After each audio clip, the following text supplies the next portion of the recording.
Good morning, good afternoon, good evening. My name is Ray Niles, and I'm the designer behind Red Barn Samplers. And you have stumbled into a much delayed, much overdue 16th episode of Red Barn Samplers. I'm super excited to have you with me today and really looking forward to sharing with you my Nashville Needlework Market releases. So settle in and we'll go ahead and get started. Before I actually share with you some of the designs that will be coming out, I wanted to take this time to thank those of you that continue to support me over the last 11 months. It's been a crazy 11 months since I was on, and as some of you already know, I stepped away from doing a lot of designing to fill a role in my community.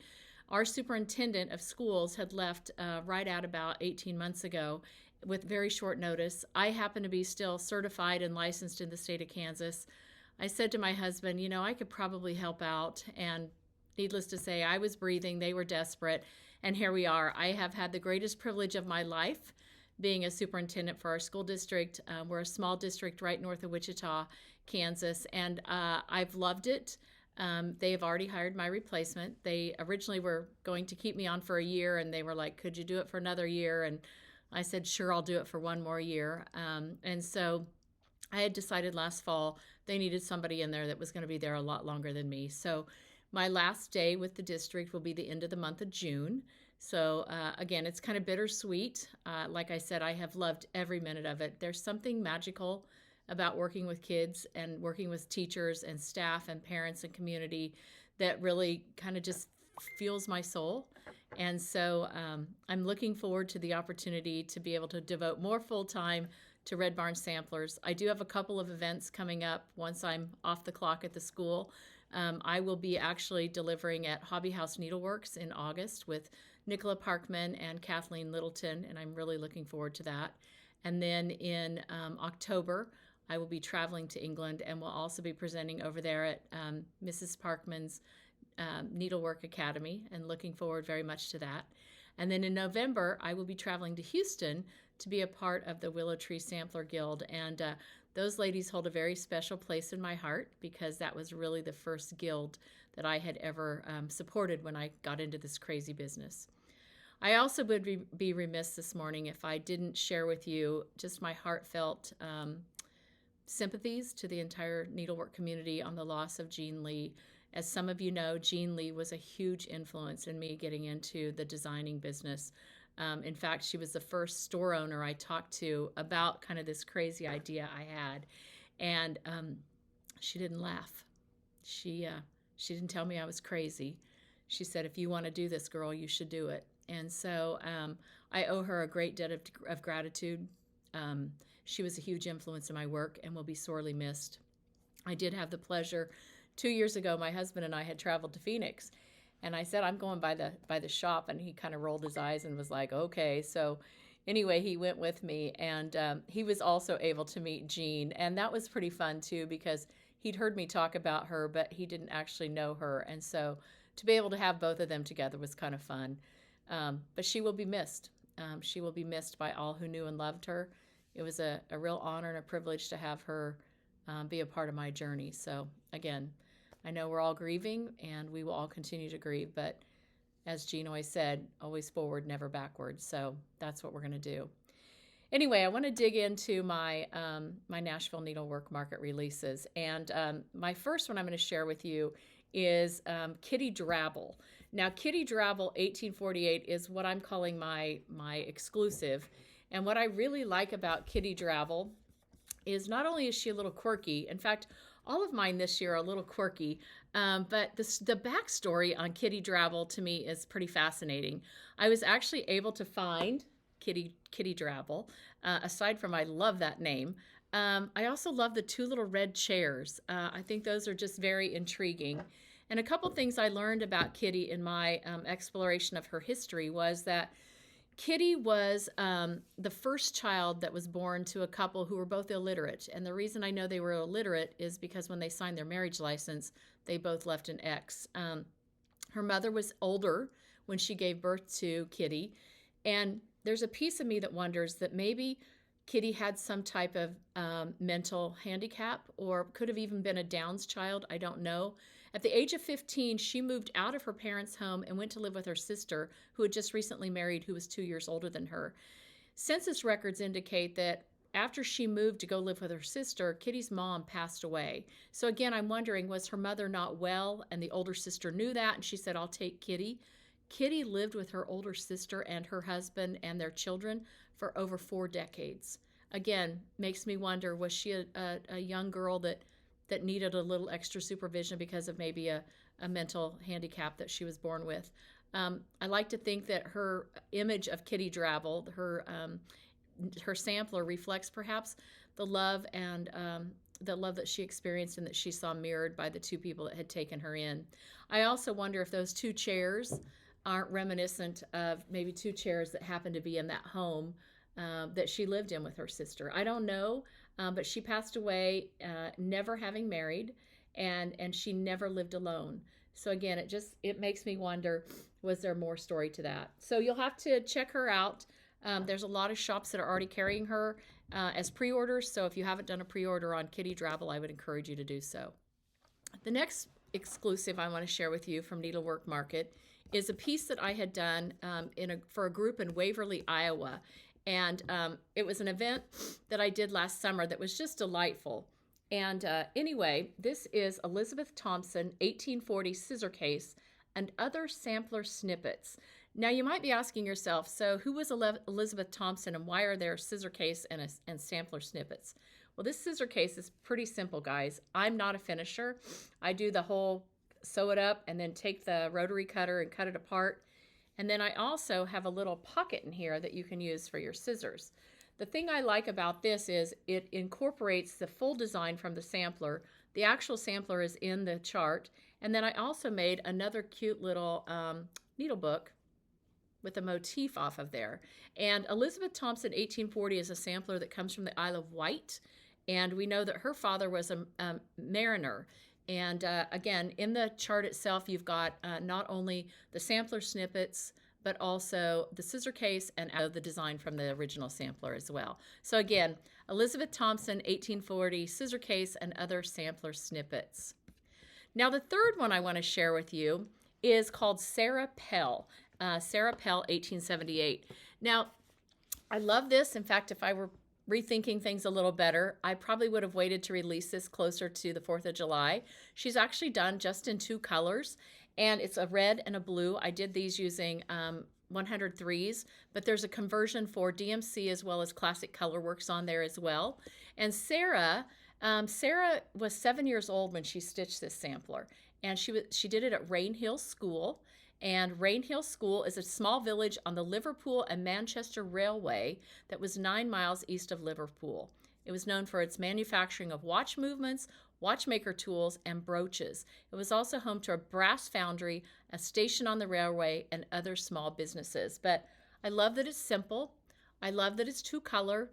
I love that you could stitch it on Aida or linen. It doesn't matter. And it would be a great one to start if you're going to do a 4th of July or a patriotic wall, or even just a pop of color if you have your own red sampler wall. So again, Sarah Pell, 1878. Now, some of you maybe have seen this next one on social media quite a bit. And the reason I say you probably have seen it on social media is that it was actually a piece that influenced something that I had done at an event last fall at Hobby House Needleworks. And the event was the Great British Sampler Weekend Comes to America. And you might have already seen this. It was influenced by the sampler I'm releasing at Market, but it includes this chart in there because it's just a derivative of the original. The original is called AD Sampler 1894. These are the original colors, and I love that it's almost perfectly square. I also love, I really love how my framer did the quirky frame around it, if you want to know the truth. But the girl's name was A.D., so, you know, I don't know, maybe she was Adelaide Davis, maybe Anne Doherty, I don't know. But she did it in 1894. She picked a heck of a lot of colors when she did it. And then when I designed this for the Great British Sampler Weekend Comes to America, I simply did not stitch the top. And I also gave all of the participants a sample pack of overdyed from, it's overdyed 103 from thread nuts. So this chart, and included is also just a small piece on how to construct this one as well. But you could do this on Aida, you could do it on linen, and it stitches very, very quick. So again, just a lovely little piece. It's called AD Sampler 1894. Now, another little piece that's coming out at market is called Red Moon House 1887. And the thing I like about Red Moon House 1887 is that it came from a sampler. And again, you get the chart in the, and again, you get the sampler in the chart. But this little piece is finished with Lady Dot Creates pom-poms, and then also Lady Dot Creates on the back as well. I've stuck in 2 little pins to kind of give it some panache, and that is from Jersey Girl Stitches from Teresa. I absolutely love her pins. If you haven't found those yet, you must do a little search because her pins are the best. But again, this is called Red Moon House 1887, and again, in the sampler, she put a red moon, which I don't know why, but I thought it was clever. And then I also, much like the scissor case, made a little needle book. And again, it's not rocket science, folks. I just sewed those 2 pieces together and put in a piece of Warm and Natural and stuck a motif off the front. And then this was my mix-up. Got ready to stitch this one and realized I had not put the back on it. So this happens to be my own faux pas. It's not included in the kit, but sometimes the best laid plans, right? You don't always get it put together like you want. But this is Red Moon House 1887. And again, just a cute little one to add to your collection or to your dough bowl as well. Now, probably the one that I think is the most unusual in my releases for market is this one called Madeline Keller. Now, Lindy Stitches did a little review of Madeline Keller, and I actually laughed out loud. Her theory is that she stitched all this, and the teacher said to her, "Madeline, you did not put your name on it," and so it makes it look like this little guy is sitting on a ledge. But if you look at it, the L in Keller extends down his pant leg. And I think it's hysterical because she also ran out of space for the Z, put it up here. And when I took it out of the frame, all of this came into view. I did not know that this top part was actually a part of the sampler. So again, all done in one color. I did it in Weeks Dye Work, Cayenne, but you can also, there's also a conversion in there for not only Weeks Dye Work, but you could use just about any red that you wanted from your DMC or 103s. Again, just a lovely little piece stitched on Dolly Madison 36 count by Needle and Flax. Another one that I have that I fell in love with this when I saw this sampler, not so much for the design, but for the words, and it has the Beatitudes on it. So again, this is the original. Let me take this off of here. It's the Beatitudes, and it's done in a light teal and kind of a light creamy, almost mauvey pink color. Again, I just think it's really pretty, and it would stitch up very quickly. So again, this one is the Beatitudes. It's done by Rose McIntyre. She actually was in standard 7 when she did it, and I just recently have learned that for her to be listed as standard 7 would indicate that she was probably a very accomplished seamstress and very bright girl. So again, if you're looking for something that just kind of speaks to how you live your life, maybe Beatitudes, Rose and McIntyre would be the one for you. Now, my last one I want to share with you, I have to admit, I bought this because of the girl's name. Her name is Ada Mae Pringle, and I can't really say Ada Mae Pringle without going Ada Mae Pringle, because I just love that name. I think it's hysterical that her name is that of a potato chip. No, just kidding. Pringle's potato chips, right? But I do love the bright colors. That's exactly how she stitched hers as well. Just lots of vibrant colors. Look at that hot green down there for her name. And then she did 1881 up in each corner. So there's an 18 and an 81 in each corner. So again, just lovely, lovely colors, just really fun piece.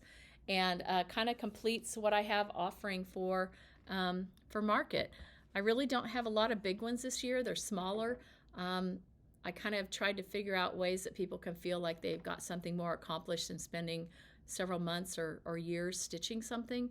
And so I kind of focused on more of the smaller aspects this year than I did last year. We'll see how that goes. You just never know. And sometimes what I like, nobody else likes. And those of you that I've talked to about what I design, I've said I won't stitch or design anything I wouldn't put in my own home. And so what you see is really a reflection of who I am.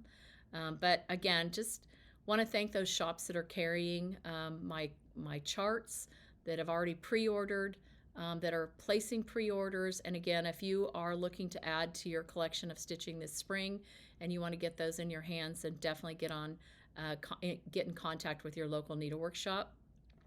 I also was reminded just last month at the Sampler Symposium that people had missed my tips off their iPhone. And I thought, it didn't dawn on me that maybe that was something that people were really looking forward to. So I got to thinking about what is something that I could use for this month that would be equally as helpful. So I came up with two. The first one is if you have your iPhone and you use messages, there's two tips in here. Number one, I don't know about you, but sometimes I have a hard time finding a conversation. You have a search menu up here at the top. If I just type in Abby, which is my daughter's name, it pops up every conversation I've had with my daughter, and I can click on that link to find who I want to talk to or to find something that I'm looking for. So I could find it by her name. I could also do a search. Let's say I want to do the search for the word Hawaii. It pulls up any text message that I've kept that has to do with Hawaii. Now, I'm one of those people when I use my phone, I keep all my messages, like forever and ever and ever. I keep them.